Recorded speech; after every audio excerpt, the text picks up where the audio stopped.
Okay, welcome everybody, and I would like to welcome you to a brand new project.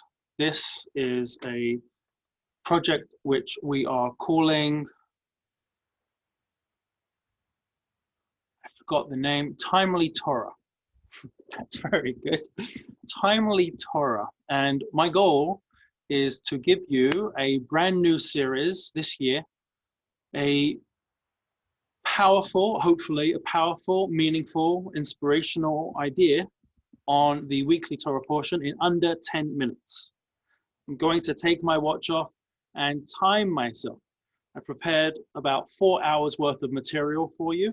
I'm going to see if I can condense it and make it into less than 10 minutes. Are you ready? I've even given a source sheet.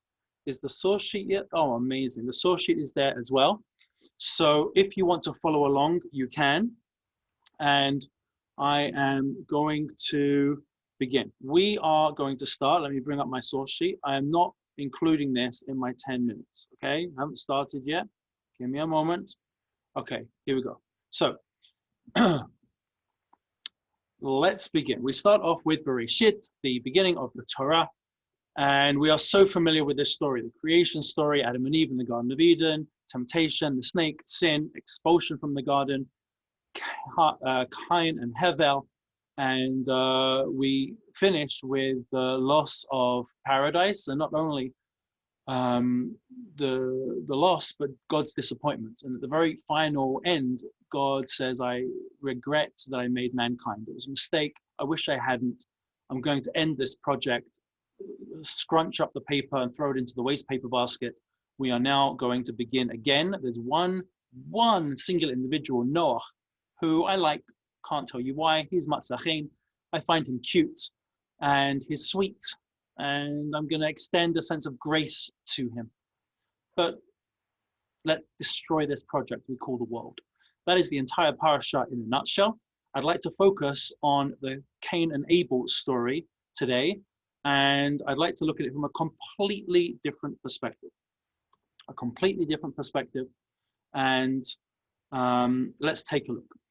ותוסף ללדת את אחיו את חבר, ויהי חבר רצון, וקין היה עובד אדמה. And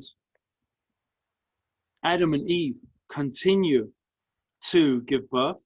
She gives birth to a brother. I started one verse. Let's go back a line. Pasuk Aleph. והאדם ידע את חווה אשתו, ותהה ותלד את קין, ותאמר קניתי אש את השם. And Adam knew Chava, his wife. She becomes pregnant, knowing in the biblical sense. She becomes pregnant. She gives birth to Cain. She says, "I've acquired a man with God." And she continues to give birth, this time to his brother, to Hevel, or Abel, as we say in English. Hevel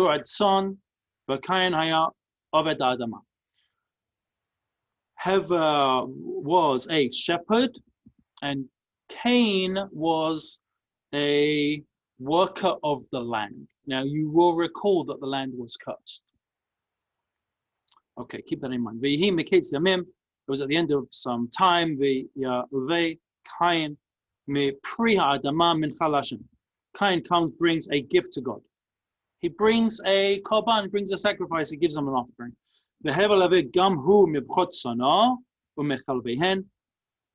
Hevel also brings an offering from the first of his flock. Implication here is that it's the best. And from the fattest, there's no longer an implication here, but absolutely blatant. This was the premium. This was the best that he could bring. Hashem el Hevel ve'el minchato. God turns to Hevel and to his offering. Ve'el Cain and to Cain, he does not turn. And he says to Cain, as he continues, first of all, this bothered Cain greatly, and he became downcast. His face fell. V'yom Hashem al Cain, lama haralach V'lama naflu panecha? Why are you so angry? Why are you so bothered? And why has your face fallen? This is our text. Just 5 lines that I wanted to read with you. There is so much going on, so many questions. Number one, the careful listener has got to wonder, why was Cain treated this way? He did nothing wrong. He was the first one to bring the offering. His brother just followed him. Why would he be rejected?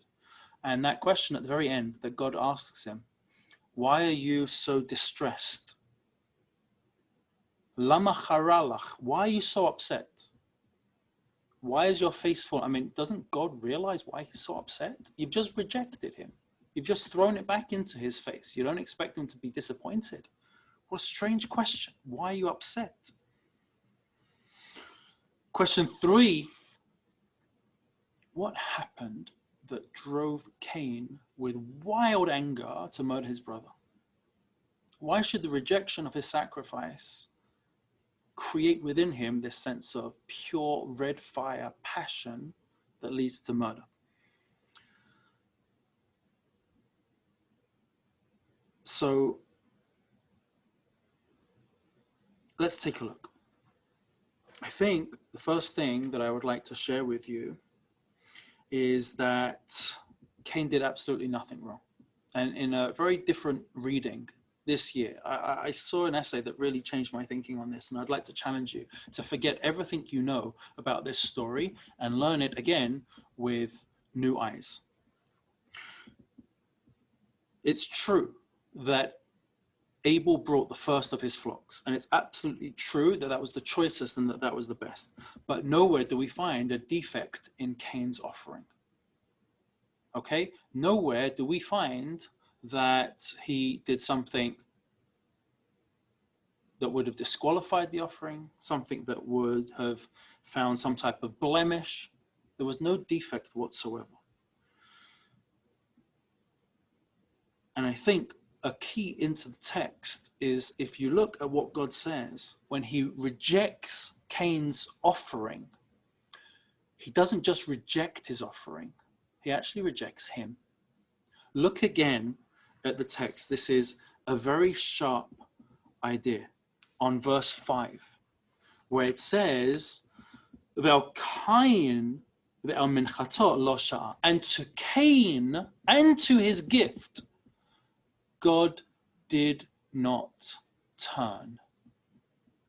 So what we have here so powerfully is not just a rejection of Cain's offering, but it's actually a rejection of Cain himself. Somehow or other, by mentioning his name first before the actual offering, the Torah is teaching us that it wasn't about the offering that a person brings that is the person's gift, but rather it's about the person. Our thoughts, our intentions, our reality, our internal consciousness. That, first and foremost, is what a person is bringing anytime that they bring a gift to somebody. And amazingly, God rejects Cain and his gift. There's got to be some inner bad trait that Cain already has. There's got to be some negativity. There's got to be something already going on in the interior life of Cain that God is actually spurning and rejecting. And this leads me to the question, and it's a hypothetical question. It's a suppose type question. Do you think Abel, his brother, already saw within Cain whatever it was that God was rejecting? That's fascinating. God rejects Cain. Do you think Abel realized and saw within his brother whatever was going wrong inside of his head? And look what happens next. The Talmud says a person should always check their deeds. And it brings 2 different expressions. A person should be yefashfesh or yemashmesh, 2 beautiful sounding words. You should check your deeds. What are these 2 differences? Rabbi Chaim Moshe Lutzato, the Ramchal, in text 3 has a beautiful interpretation of these 2 words. When it says you should check your deeds, and it uses 2 different variations, one way of checking your deeds is actually to check and correct your negative expressions and actions that you perform in this world. And the other way of checking one's deeds is even to check one's positive actions. This is a frightening idea. What about the good that you do? What about the positive and wonderful things that you do? Where's that coming from? What's motivating them? What's behind all of that? Can you check even the good that you do?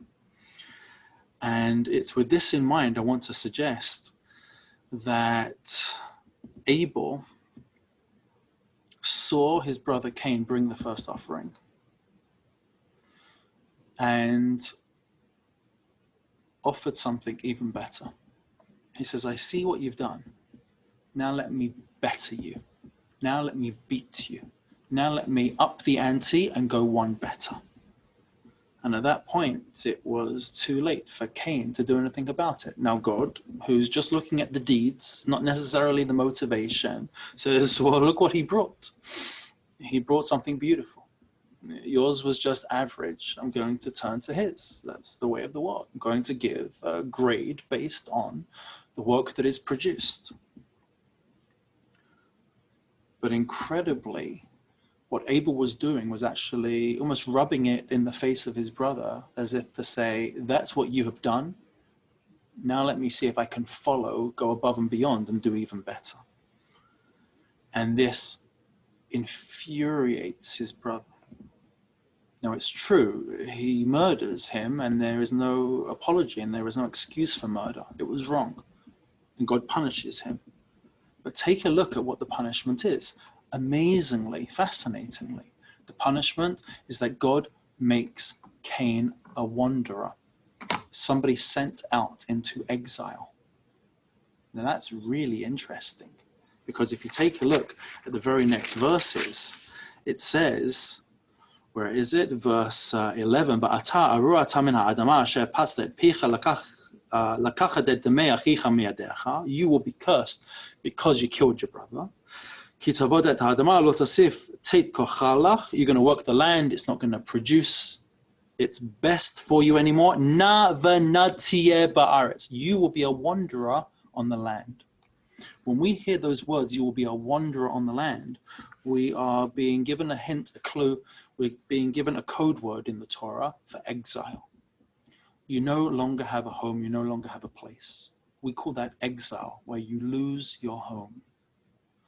There is a concept in the Torah of a person who loses their place in the world, a person who loses their home. It is the concept of a wanderer, exactly who Cain is created into. And a wanderer, amazingly, is the punishment given for an accidental murder, what we in English call manslaughter. When a person accidentally kills somebody else, they didn't mean to, it wasn't premeditated, but they still nevertheless took away that person's life. They are sent to a city of refuge. They are exiled. They are essentially someone without a home. They lose their place. They wander.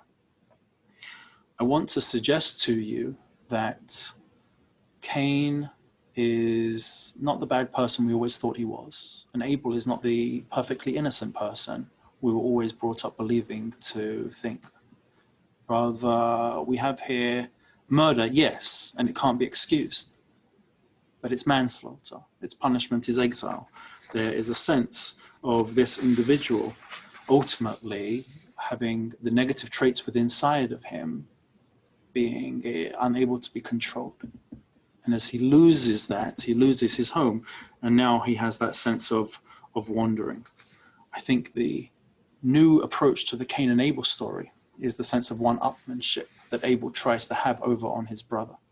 And in doing so, Cain, with the negative feelings that he initially had exhibited, now is no longer able to control himself, and accidentally, against his will, with a sense of being forced, not wanting to, but not being able to control himself, ends up perpetrating murder. There are moments in our life where we have to ask ourselves, what is the intention and motivation behind the good that we do? Do we see how others are hurting? Do we sometimes shove it in their faces? Look how great I have it. Look how perfect my life is. Or look where I am doing so well. This is the story of Cain and Abel through a new lens. to be able to control that inner urge, not to see others' weaknesses and exploit them and take advantage of them. Shabbat Shalom.